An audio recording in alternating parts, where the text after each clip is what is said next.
If I'm a small business owner, what are some of those basic questions that I need to ask myself about going global? The first thing I would think is to ask myself, what am I selling? Am I selling a product? Am I selling a service, or a combination of both?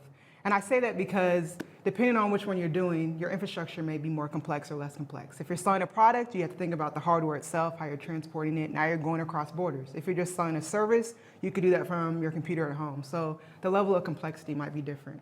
And also, you have to ask yourself, how are you selling this? Is it business to business? A lot of us here in America, we're just selling, to our next door neighbor, or we can send it through the postal service pretty quickly. But now you're going across the border. So are you going to sell to one person? Are you selling to a business? Are you using third-party logistics, as you had previously mentioned? Yeah, I would even go along with that.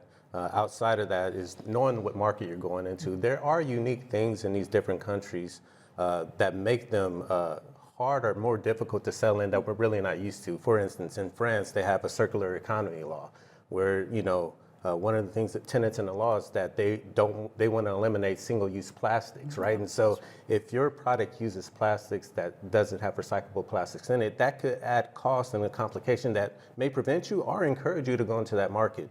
Germany, their labor laws. You would need to know that if you have an employee in Germany that they don't work more than 8 hours a day or 48 hours in a week, and they can't work on Sundays. But you wouldn't know that just, based on just working in the U.S. Those are little nuances that you would learn as you would try to go into those markets. Yeah.